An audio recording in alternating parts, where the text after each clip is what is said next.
Welcome to orchid Bangladesh. আজকে আপনাদেরকে দেখাবো জেজি প্লান্ট নিয়ে একটি পর্ব। আপনারা অনেকেই জেজি প্লান্ট বাসায় রেখে থাকেন, কারণ এই প্লান্টটি বাসায় এবং অফিসে রাখা খুবই সহজ। কারণ হচ্ছে এটি অলমোস্ট সানলাইট ছাড়া গ্রো করে এবং পানি দেওয়ার খুব একটা প্রয়োজন হয় না, কারণ এই প্লান্টটির নিচে বাল্বের মতো থাকে, একটা আলুর মতো, এবং ওই জায়গাটা পানি স্টোর করে রাখে। এছাড়া আপনারা দেখতে পাচ্ছেন এই জায়গাটাও বেশ মোটা এবং এখানেও বেশ পানি স্টোর করা থাকে এবং এটি দেখতে বেশ সুন্দর। রুমে একটি কালারেট করে এবং খুব সুন্দর, পাতাগুলো দেখতে খুব চকচকে এবং বেশ ডেকোরেটিভ একটা প্লান্ট। অন্যান্য যে কোনো প্লান্টের থেকে এটি ইনডোর প্লান্ট হিসেবে খুবই জনপ্রিয়। এটার লুক, এটার মেইনটেনেন্স এবং আলো কম লাগার কারণে। তবে আপনারা যারা এটি বাসায় রাখতে চান তারা অবশ্যই সপ্তাহে বা 10-15 দিন পর একদিন হলেও এটি বাইরে ব্রাইট লাইটে রেখে 2-1 দিন রেখে আবার রুমে নিয়ে আসতে চেষ্টা করবেন, তাহলে এটি অনেক ভালো থাকবে এবং গ্রোথটাও ভালো হবে। যারা রুমে রাখবেন তারা যদি সম্ভব হয় এটি একটি ল্যাম্পের নিচে অথবা বড় টিউবলাইট বলি, টিউবলাইটগুলোর আশেপাশে রাখার চেষ্টা করবেন, অথবা জানলার পাশে যেখানে খুব ব্রাইট লাইট আসে, তাহলে এটার গ্রোথ ভালো হবে এবং প্রতি বছর 2-1টা করে নতুন গ্রোথ বের হবে এটার থেকে। তাহলে আমরা শুরু করছি জিজি প্ল্যান্ট নিয়ে একটি পর্ব। আমাদের চ্যানেলটি যারা এখনও সাবস্ক্রাইব করেনি তারা চ্যানেলটি সাবস্ক্রাইব করে নেবেন এবং বেল আইকনটি প্রেস করে দেবেন। এর ফলে নতুন ভিডিও রিলিজ হওয়ার সঙ্গে সঙ্গে আপনার কাছে নোটিফিকেশন চলে যাবে। জেজি প্ল্যান্টের আলো আপনাদেরকে আগেই বলেছি, এই প্ল্যান্টটি ইনডোরে খুব ভালো হয়, মানে যেখানে ন্যাচারাল লাইট নেই সেখানেও কৃত্রিম আলোতে এই প্ল্যান্টটি ভালো গ্রো করতে পারে এবং জানলার পাশে রাখলে তো কথাই নেই, আর আপনারা যদি টিউবলাইটের নিচে রাখেন তাহলে আরও সুন্দর গ্রো করবে। তবে চেষ্টা করবেন সপ্তাহে অথবা মাসে 2-3 বার বাহিরে ব্রাইট লাইটে রাখার জন্য। ডাইরেক্ট সানের নিচে রাখলে কিন্তু পুড়ে যাবে। এটি খুব ব্রাইট ইনডাইরেক্ট লাইটের নিচে ভালো হয়, অনেকটা অর্কিডের মতো, কিন্তু যেহেতু এদের ফুল আসার কোনো প্রয়োজন নেই এই জন্য ওই রকম অর্কিডের মতো ব্রাইট লাইট প্রয়োজন হয় না। 300-400 ক্যান্ডেল ফিট লাইট এনাফ, যেটি আপনার রুমের ভিতরে বা ব্রাইট অফিসের ভিতরে খুব সহজেই থাকে।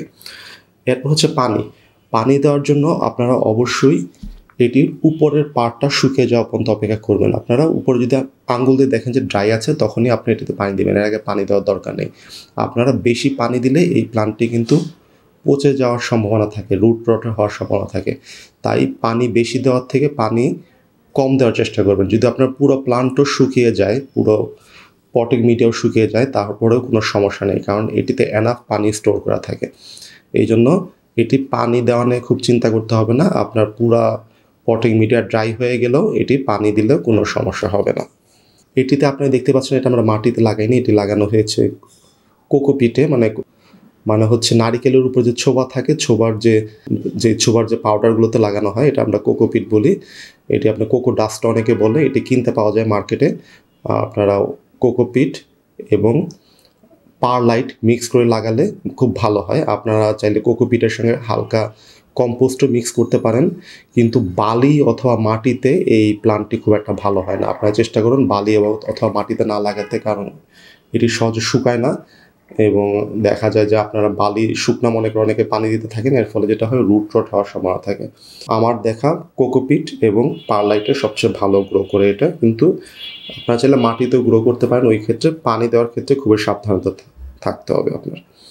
টেম্পারেচার এবং হিউমিডিটি, এটা সাধারণত আমাদের দেশের টেম্পারেচার খুব ভালো হয়, তবে 24-25 ডিগ্রি পর্যন্ত টেম্পারেচারে এটি 18 থেকে 24 ডিগ্রি টেম্পারেচারটি খুব ভালো গ্রো করে। এই জন্য আপনারা অফিস অথবা আপনার বাসার ভিতরে এটা আইডিয়াল প্ল্যান্ট, কারণ যেসব জায়গায় এয়ার কন্ডিশন থাকে এটা খুব সহজেই গ্রো করবে এবং এটা হিউমিডিটি নিয়েও খুব একটা সমস্যা করে না। আপনার অল্প হিউমিডিটিতেও এই প্ল্যান্টটা খুব সহজেই গ্রো করে, মানে এটাতে আপনার মিক্সিং করার কোনো প্রয়োজন নেই। আপনারা যখন দেখবেন কোনো ডাল পুরাতন হয়ে গিয়েছে, এখানে কোনো পুরাতন ডাল নেই, সবগুলোই নতুন। যদি কোনো ডাল পুরান হয়ে গিয়ে থাকে এবং ইয়েলো হয়ে যায় থাকে, তবে ওই ডালটা আপনারা কেটে দিতে পারেন। আপনারা কেটে দিলে যেটা হবে, নতুন আবার ডাল বের হবে এবং আবার নতুন নতুন গ্রোথ বের হওয়ার জন্য এনকারেজ হবে। এরপর হচ্ছে প্রোপাগেশন, এটা খুবই সহজ। এই প্লান্টটির ম্যাচিউর লিফ, মানে এই লিফটি যখন ম্যাচিউর হয়ে যাবে, আপনার চাইলে লিফটি কেটে একদম লিফটে কাটতে হবে, একদম ডালের মাথায় কাটলে হবে না, একটু নোট রেখে কেটে নিতে হবে। লিফটে যদি আপনার পটিং মিডিয়াতে হাফ ঢুকিয়ে দেন, মোটামুটি 2-1 মাস পরে রুট বের হয়ে লিফট থেকে নতুন প্লান্ট বের হয়ে যায়।